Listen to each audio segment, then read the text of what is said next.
Hello everyone, আসসালামু আলাইকুম। সবাই কেমন আছেন? আশা করছি আল্লাহর অশেষ রহমতে সবাই ভালো আছেন। আমিও আলহামদুলিল্লাহ ভালো আছি। তো চলে আসলাম আজকে আপনাদের সাথে নতুন একটি ভিডিও নিয়ে। তো আজ আপনাদের সাথে শেয়ার করব আমরা কোথায় যাচ্ছি আর ঠিক কোথায় যাচ্ছি এখন বলা যাচ্ছে না। আমরা আজ কী করব বা কার জন্য রান্না করব এটাই বলি আপাতত।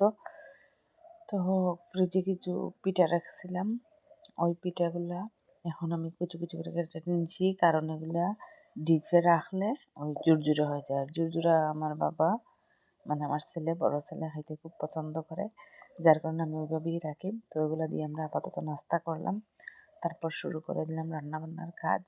ওইদিকে মানে আগের ব্লগে আপনারা দেখতে পারবেন যে আমি আমার ঘরে কিছু কাজ করিয়েছি। আমার রুমে ঘরের ফ্লোরটা আমি ডালাই করিয়েছি আগের দিন, আর এই পরের দিন সকালে উঠেই এই কী বলে এই রান্নাটা করছি। একজন একজন ঠিক বলা যায় না, উনি আমাদের ফ্যামিলির একজনের মতোই। তিনি হচ্ছেন আপনাদের ভাইয়ার মানে আমার হাজব্যান্ডের ফ্রেন্ড হয়। উনি উনি হুজুর মানুষ, উনি মসজিদে ইমামতি করেন, উনি করেন সিলেটে ইমামতি, আর ওনার বাড়ি হচ্ছে জকিগঞ্জ জেলায়, মানে জকিগঞ্জ কানাইঘাট।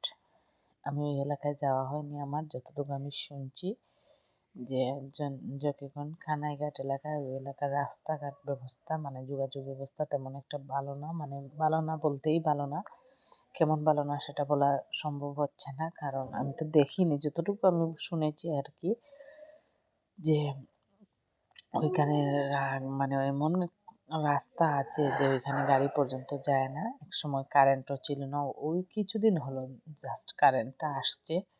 তো এমন একটা এলাকায় এখন আপনারাই কল্পনা করেন। তো ভাইয়ার 2টা মেয়ে, একটা ছেলে। তো ভাই ও মানে সিলেটে, আমাদের সিলেটে মসজিদে ইমামতি করেন, সিলেট দক্ষিণ সুরমায় ওই এলাকায়। তো ওইখান থেকে ভাইয়ার ফ্যামিলিতে আর কেউ নেই, উনি ওনার ওয়াইফ নিয়ে আলাদা, মানে ওনার সৎ ভাই বোনেরা আছে, ভাই ভাই ওয়াইফ নিয়ে থাকেন। আছেন ধরেন আশেপাশে অন্যরা আছে বা আছে, উনি রিলেটিভও আছেন। তারপরও উনি বাবা তো বাবাই, বাচ্চাদের বাবা তো বাবাই, উনি যেতে হয়। সিলেট থেকে ওইখানে যাওয়া ওনার জন্য খুব টাফ হয়ে যায়, খরচ অনেক, যাওয়া আসার খরচটা অনেক বেশি, যার কারণে ওনার মানে ওনার চাকরি আর ওই যাওয়া আসার খরচে সব কিছু উনি খুবই টাফ চালিয়ে নেওয়া আর কি, খুবই টাফ। তো ভাইয়া চাচ্ছেন যে ভাইয়ার ফ্যামিলিটা ওই সিলেটে নিয়ে আসতে, কারণ ওইখানে বাচ্চাদের পড়ালেখা করাটা খুবই কষ্টকর। ওনার বড় মেয়ে প্রাইমারি লেভেল শেষ করেছেন, তো এখন হাই স্কুলে মানে ক্লাস 6-এ। তো এখানে খুবই দূরে, যার কারণে বাচ্চাটা যেতে পারবে না। নিয়ে দেওয়ার মতো বা আসার মতো ওইরকম কোনো ব্যবস্থাও নেই, যদিও ভাইয়ার মোটরসাইকেল আছে, থাকলে ওইটা তো ভাইয়া তো ওইখানেই থাকে ওনার চাকরির সুবাদে। তো যার কারণে উনি ওনার ফ্যামিলিকে ওনার কাছে আনতে চাইছেন। তো উনি যে এলাকায় চাকরি করেন ওই এলাকায় উনি বাসা ভাড়া দিয়ে ভাইয়ার মানে আপুকে নিয়ে আসছেন।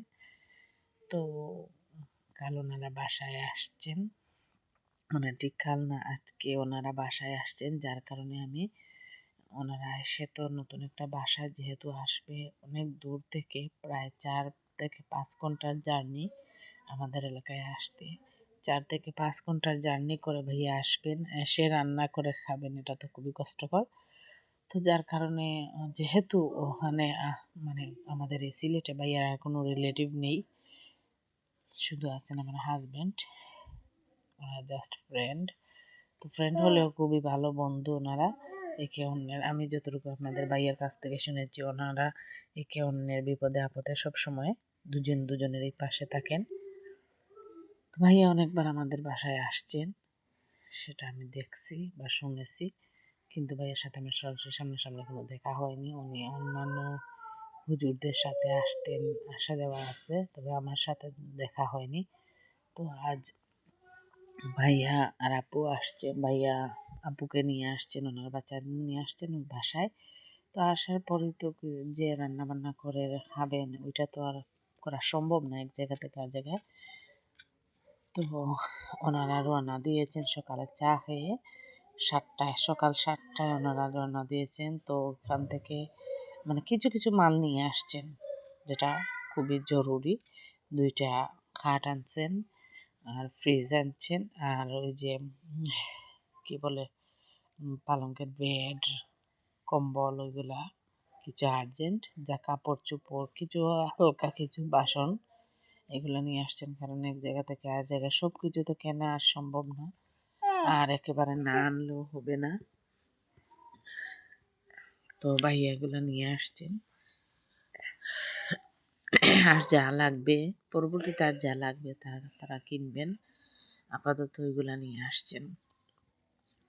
তো আমি ওনাদের জন্য রান্না করছি, ভাবছি যে আপনাদের ভাইয়াকেও বলে দিয়েছি যে রান্না করে দেব, টিফিন দিয়ে দেবো, বা আপনার ভাইয়া নিয়ে নেবেন, আপনাদের ভাইয়া ওনাদের দিয়ে আসবেন। আর ওনাদের একটু হেল্প লাগবে, তো যেহেতু ঘরটা গুছাইতে একটু সময় লাগবে, এক জায়গা থেকে আর জায়গায় আসছেন গুছানো, তো ওগুলো আপনাদের ভাইয়া একটু হেল্প করে দিয়ে আসবেন।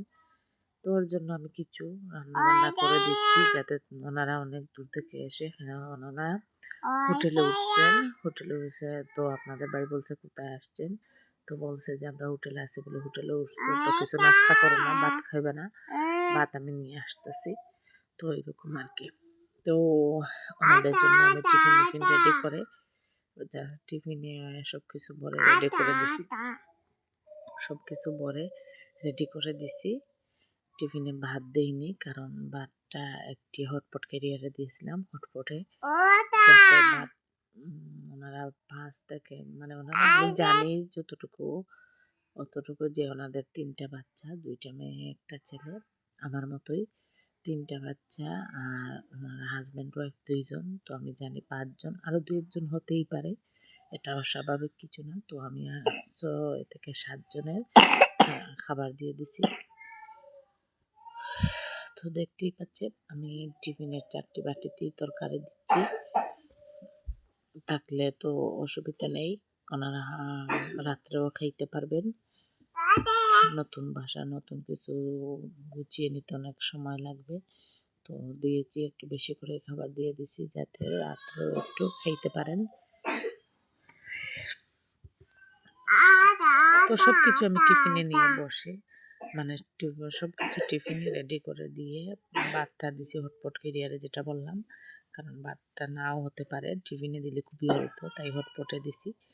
তো এরপর আমি আসলে এইভাবেই, যে কারোর জন্য কিছু করলে আমি প্রথমেই, আপনারা দেখতে পাচ্ছেন আমি কী টিফিনে ভরতেছি। তো আমি কারোর জন্য কিছু করলে, যেটা বলছিলাম, যে কারোর জন্য কিছু করলে আমি এটাই চাই যে তার একটু সুবিধা হোক, করছি যেহেতু একটু উপকারই হোক, মানে করব। আর নাম রাখার জন্য, নাম রক্ষা করার জন্য যেটা করা বলে, ওইটা আমার একদমই পোষায় না ওই রকমই। তো আমি যেটা করব মন থেকেই করি, চেষ্টা করি একজনের যাতে উপকার হয়, যেহেতুই করতেছি তো একটু উপকারী যাতে হয়।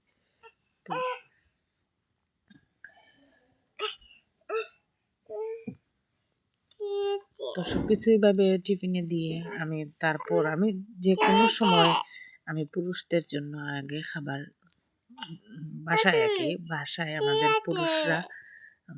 পুরুষরা বেশিরভাগ বাইরে থাকেন, সবার বিজনেস, তো সবাই বাইরে থাকেন, যার কারণে আমি মানে বাসায় খাবার নেওয়ার সময় প্রথমে আমি পুরুষদের জন্য খাবার নিয়ে রাখি, এটা আমার অভ্যাস সবসময়। তারপর আমরা মহিলারা যতটুকু থাকে ওইটুকু আমরা ভাগ করে খেয়ে নেই, তবে পুরুষেরটা আগে মানে নিয়ে রাখি, কারণ সারাদিন পরিশ্রম করার পর ওরা আসবে বাসায়, একটু ভালো মন্দ খাবে, তো এখানে যদি কম হয় কেমন জানি একই লাগে। তো আমি এর জন্য, তো ঠিক সেমই আমি ভাইয়াদের জন্য রান্না করেছি, তো তার আগে আমি ওনাদের জন্য নিয়ে নিয়েছি টিফিনে। তো যেটুকু রান্না আমি একটু বেশিই করেছি, আমাদের একসাথে আমরাও যাতে খাইতে পারি এই জন্য একসাথে রান্না করেছি, সব কিছু আমি বেশি করেছি। তারপরেও যতটুকু সন্দেহ দূর করার জন্য সব কিছু, আমার ওই যে একটা অভ্যস্ততার একটা বিষয় আছে, আমি সব কিছু আগেই মানে টিফিনে সব কিছু রেখে দিছি, তারপর আমরা খাইছি।